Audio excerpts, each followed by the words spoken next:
Hello, welcome to Gardener's World. Now, the writing garden, which of course is mainly white as it is all year, although in fact there are the odd dastardly dash of pink of foxglove and poppy that have sneaked in, is dominated by big plants at this time of year. You've got the onopordums, these giant ghostly thistles, all silver prickles, just sort of trifid-like, spectacular plants. But the stars here in July are the rambling roses. This is one called Wedding Day, which is a great froth of white with touches of yellow at the centre, and over the writing shed is one called Felicite Perpetuae. It only flowers for about 10 days in July and then it's gone. So it's a brief show, but it's glorious while it lasts. And also we have a plant which I'm particularly getting a lot of pleasure from, which is a bit unusual. We tend to think of hydrangeas as being slightly clumpy plants, blue or bright pink. But these white panicles born on new growth belong to Hydrangea paniculata. And the way that it's light and airy against the dark green background, I think, is pitch perfect. This week, Rachel is visiting a superb production by Cameron Mackintosh, which is his garden, Stavadel, in Somerset. What on earth is that? That A horse? is from Carousel, and I wanted to see it galloping through the trees. It's a fabulous beast. And most of us think of hostas as plants with large, lush leaves that are irresistible to slugs and snails. But this week, we visit a man who has the national collection of small and miniature hostas. They're just sweet, and when they start to flower, they look like jewels. They look like little wonderful sweets that you want to take home. And I shall be giving a masterclass on wildlife gardening, as well as choosing plants for dry shade.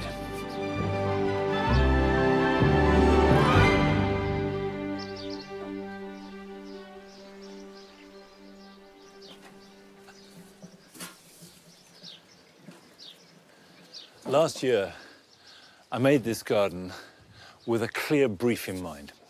It had to be good for as wide and varied a range of wildlife as possible, but also be a garden. Now, that's quite a tricky brief, because inevitably you have to make compromises, but I think it can be done.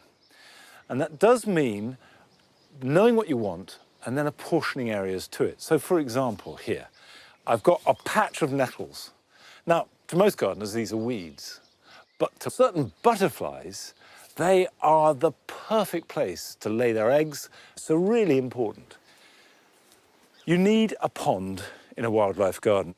Now, this little pond is the ideal place for frogs and grass snakes and newts. So I would leave it exactly as it is. I don't want to clear it out, I don't want to tidy it up, but I do want to share and celebrate the animals that are enjoying it. However, this border was planted to attract bees and pollinating insects, and it does look a mess, and it does need clearing up. This is comfrey, big plant, the bees love it, but the flowers are over now, it's flopping everywhere, doesn't look good, not much else is getting a benefit from it, so cut it back hard. And of course, comfrey is ideal on the compost heap. And the compost itself is great for wildlife, even though you can't see it, because it's nurturing bacteria and fungi.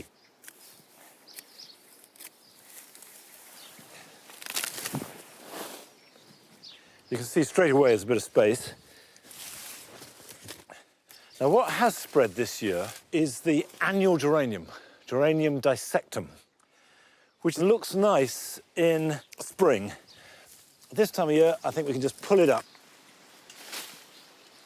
Right, I've created bare soil, which I don't want. I want to fill this up. When you're planting, for bees in particular, but insects in general, the key is to keep a supply of pollen going for as long as possible. I'm going to add 3 new plants to this border. The first is an echinops. All insects, but particularly bees, just love echinops. These round blue heads can be smothered in bees, just gorging themselves on it. This is Taplow blue. So I'm going to pop this in the back here.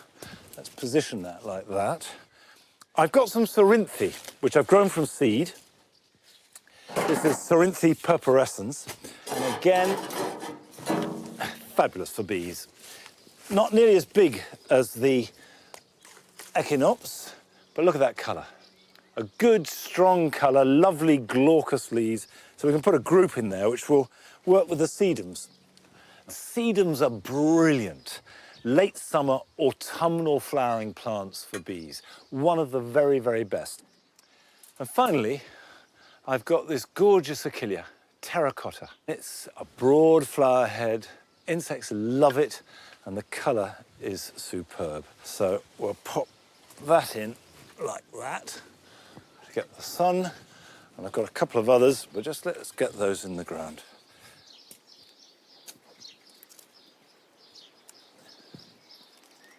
This kind of successional planting is easy to plan, and it means bees in particular will have a steady supply of pollen. You will also have a steady supply of beautiful plants. Now, a plant that I do want to add to this border, certainly next to the pond, are hostas. But the great big hostas I've got down by the other pond in the damp garden wouldn't be right at all. I need something smaller and more delicate. And we went to see Jonathan Hogarth, who holds the National Collection of Small Hostas, and in fact showed at Chelsea for the first time this year and won a silver gilt.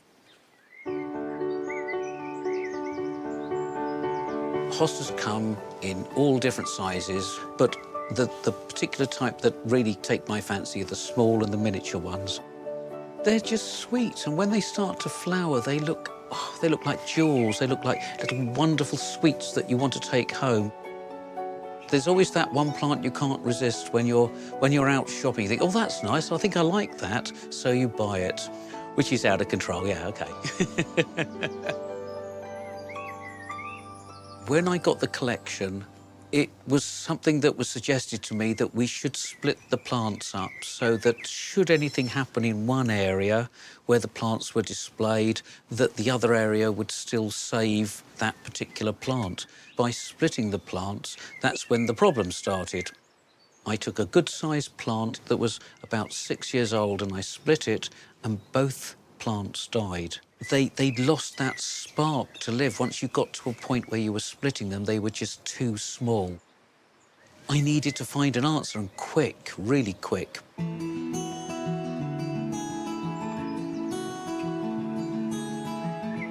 This is the kit. It's not that expensive. It takes a penny a day to run it, but the results are wonderful. The plastic cover, when it comes off, reveals a tray. Underneath is the water pump. It's got 6 little sprayers on it. What this does is it creates a moist atmosphere underneath and dry at the top. This promotes the roots to start growing, and that is how the whole system works. There's no secret, it's just tap water. Right, well, the first step will be to cut the flowers off. What you're doing is you're sending the information now to the plant that it's time to make roots rather than the flowers. Hold the plant with your fingers and tip it out this way. And I will then just simply gently tease out the root system. Each one of these can in fact become a separate plant. The genetic information that you need for this plant to be this colour and this particular type is in fact stored in here. So it's important to grab quite a bit of it. Over probably the next 2 weeks, buds will actually start to burst out here, which are root buds. And from there, that will then start to produce the plant. Here's your cutting. I'm now going to put that into there, and I'm going to put it up to its little collar of the top. So the top is now going to sit into the water and the damp atmosphere there, and the top is going to stay dry. And you leave it there for 2 to 3 weeks. So this one is now 2 weeks old. The roots are starting to grow again. The existing roots, there were 3 there originally, they were half that size when it went in before. The fact is that that is now ready to pot on. What I'm going to do is first of all take the pot and I'm going to put a little bit of soil into it. And then I'm going to take the magic ingredient, the mycorrhizae. Now the mycorrhizae is a fungus. The fungus grows in the wild and it will then extend the plant's capability of absorbing nutrients.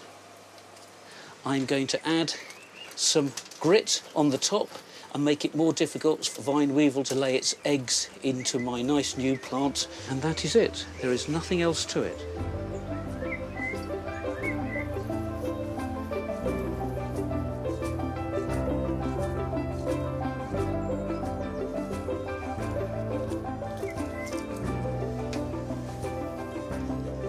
Well, that's 251. So that's 251 reasons to actually prove that you can take cuttings from small hostas, and here they all are.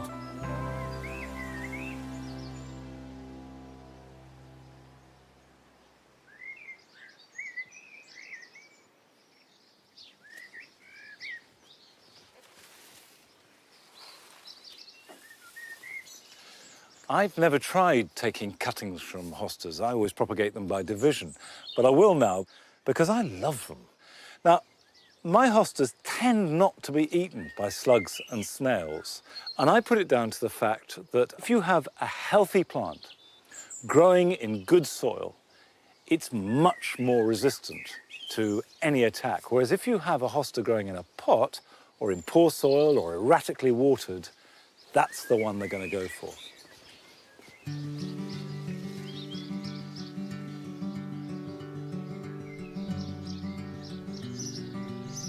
Come on.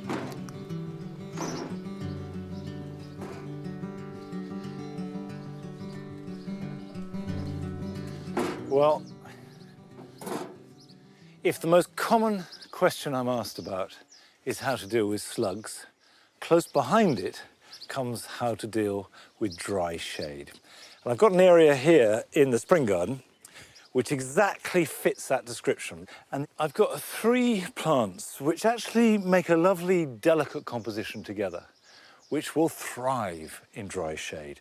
The first with these white flowers is called Gilina or Gilina trifoliata. It comes from America, grows in woodland, not prone to any pests or diseases, and these beautiful, floaty white flowers. There's a fern, Dryopteris felix mass. A lot of ferns need moisture, but Dryopteris will be quite happy and dry, and almost all ferns love dark, shady corners. And finally, this is Epimedium sulphureum, and this has little yellow flowers that are held above the foliage in spring. So I've got a couple of Dryopteris, and I'm going to put these right back in there, and I think we can come back here where there's almost no light, but I want the Gilina to have a bit more of a prominent position. So if I put that like that, and I put a group of them,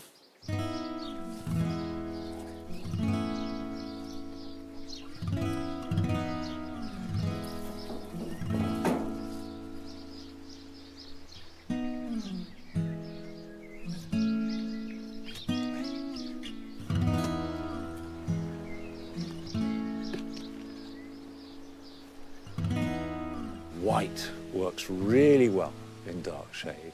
And when you have delicate white like this with this pale foliage, I think it's a perfect combination that shines out of the dark, but in a subtle, rather alluring way.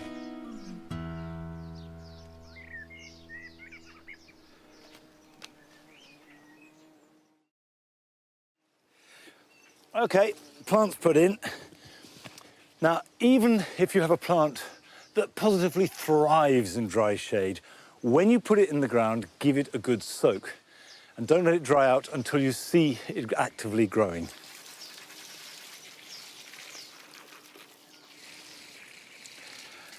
Well, I think those have had a good start, and they will thrive in this situation where a lot of plants will struggle. Now, Cameron Mackintosh is one of the most successful theatrical producers in history. But you may not know that he and his partner, Michael, also have a superb garden. And Rachel went and paid them a visit.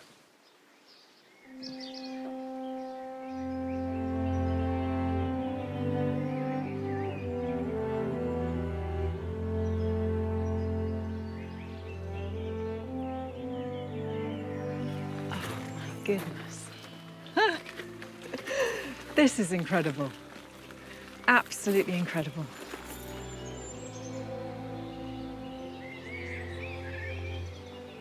That's wedding day rose just coming into bloom. This looks like it's been here forever, has it? That was the idea. I mean, I always dreamt that I wanted to have a folly because there are a lot in this area. And I also wanted, because the Roman connection in this area, to have some mosaics. So, do these mosaics have meaning? Because I've spotted cats. Is that you're very relevant? good. Is that relevant? No, it is. Now, you have to tell me if you can that see any looks other like shows. candelabra. Yes. What show of mine has candelabra in it? Phantom. Very good. Yes? Yes.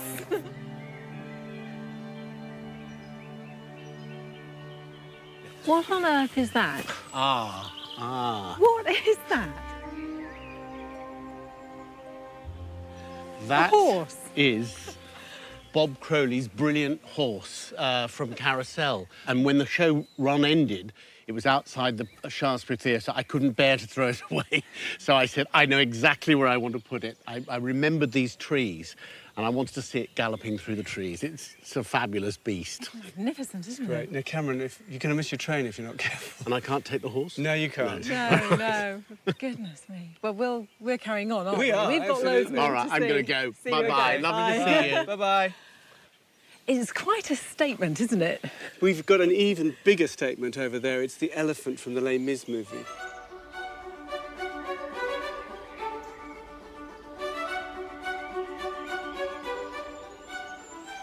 Of course, you're so fortunate because you've got this incredible setting for the garden. Tell me about the building itself. Well, a medieval priory church that obviously stopped being a working priory due to the dissolution of the monasteries. Then a farm for 500 years. And then an architect called T.E. Colcott was commissioned to turn it into a gentleman's residence around 1900, whose other claim to fame was building the Palace Theatre in the West End, where Les Miserables ran for 15 years. It was meant to be. You were meant to find this I think we were. And also, the previous owner, Georgia Langton, and her husband, she's a garden designer. So she took a very ordinary garden and put all the structure in here.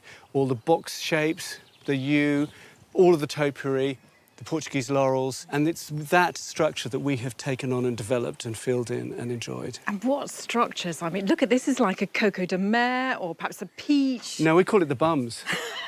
You just go straight there. Yeah, I'm afraid so. Well, you know, I couldn't possibly comment.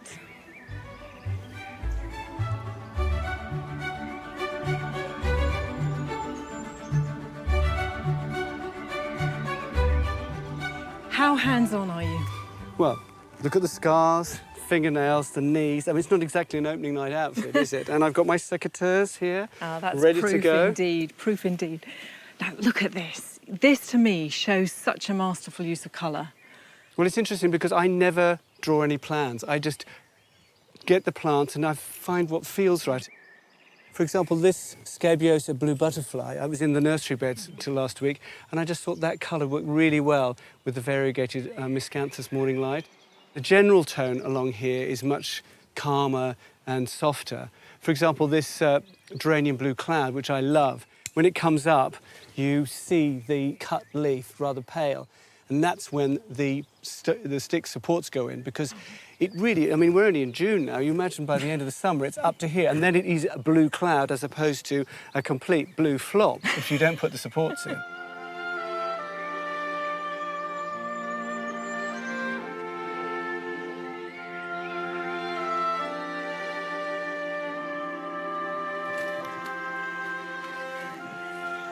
Oh, Michael.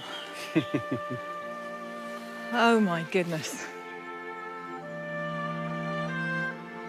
Lovely, moisture-loving planting. I mean, this rather mad cacophony of colours, but it works. Absolutely, we're really lucky because it's such a heavy clay soil here that the pond stays as it is, and then I just dig down, remove the clay, and put in good soil, compost. Moisture comes up, and the plants absolutely love it. I mean, look at all of them here. All the different candelabra primulas, the persicarias, iris, the santandesia, and that's survived. That can be quite tender, but because it's really deeply planted, it does survive.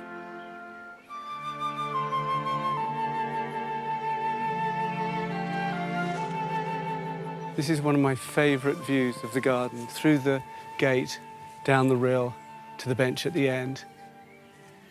I love this, Michael, this sort of froth and effervescence of the grasses and the wildflowers there. But actually, this feels like quite a formal space otherwise. It does, because we have the crocuses coming through here, and once they've finished flowering, we let the grass all grow up, then the roses bloom. This is Rosa complicata, and it floats above it. There's actually support in there. It's quite clever.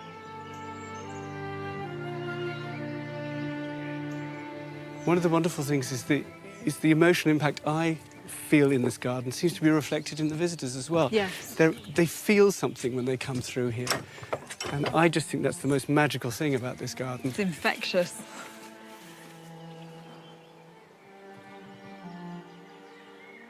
The geometry of these box hedges, I mean, this is absolutely immaculate. This area does have a very special atmosphere. It's funny you should say that, because 22 years ago, this is the first part of the garden I saw properly, and I virtually burst into tears. And the wonderful thing is that 22 years later, I think, wow, I live here. I can well believe it. And look, thank you so much for showing me around. I feel like a very lucky girl. Come back. I will.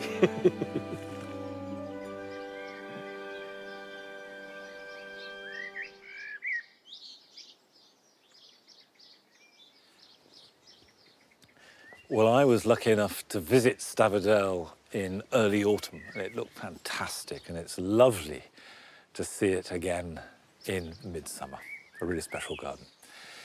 Now, Stavadel has fabulous structure, not least from the building and the grounds. When we came here to Longmeadow, there was nothing. It was just a bare field, so all the structure has to be built up. One tends to think of structure as being horizontal, hedges. But think vertically as well as horizontally when you're planning your garden for structure. Here in the cottage garden, these Irish yews are really, really important, and they've become a vital part of the garden structure. Now, you may not be planning to do anything vertical at all. In fact, you could try and be as horizontal as you possibly can be, but not until you've done these jobs for the weekend.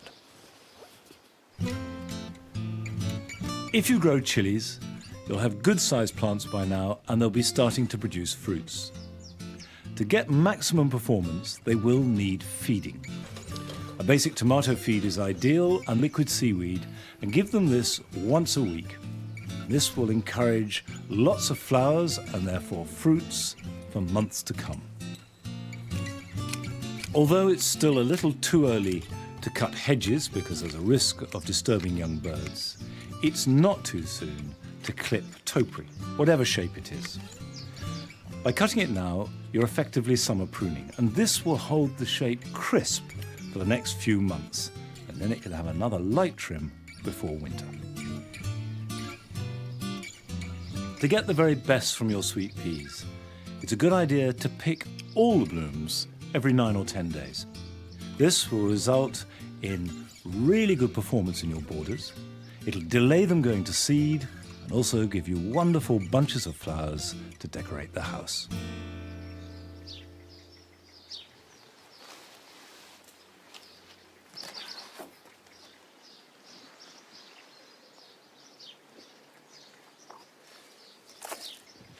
Sometimes in the vegetable garden, you just have to cut your losses.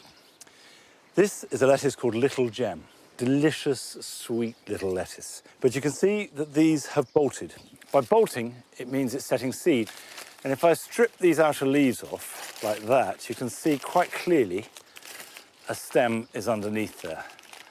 Now, as soon as it does that, the lettuce becomes bitter. And the reason why things tend to bolt is because they become stressed, usually by too much or too little water. It could be too much or too little heat. However, not all plants have to be ditched. I've got some chard here.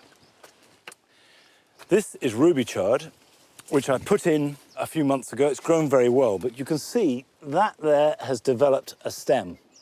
and we want the leaves, and behind it there's another stem. In fact, a lot of them are bolting. And if you cut it back, fresh leaves will grow. It won't necessarily bolt again. So the thing to do is get in there, cut nice and low, and cut the stem off. These leaves will not be bitter. They'll be perfectly edible, so you can keep those. But if we get there, cut that out, we can harvest it and stop it bolting. Now, whilst I can salvage that, the thing to do with this lettuce is pull it up and put it on the compost and plant something else in the space.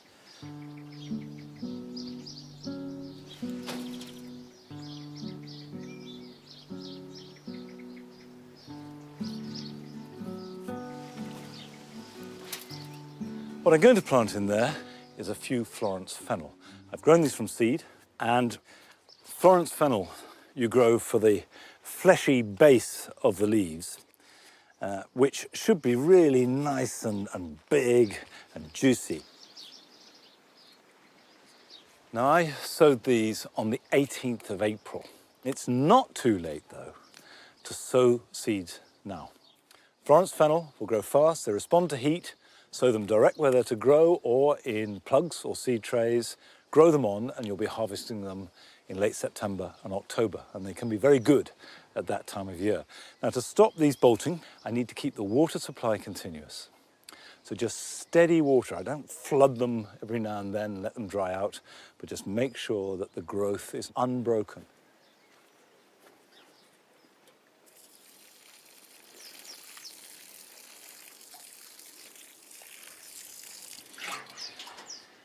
Well, if I get my watering right and we get a bit of heat, those should be ready to harvest round about the end of August, early September. Now, a harvest that will come much sooner than that. Hello, where have you come from? Do you want a pea?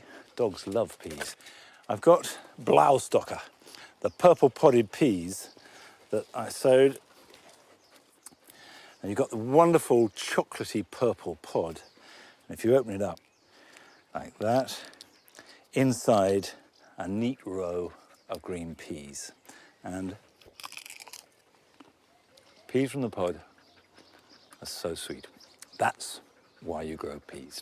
And I'll tell you what, Nellie, because you're good, you can have one. Good girl. Well, that's it for today. I'll see you back here at Longmeadow next time. Till then, bye-bye.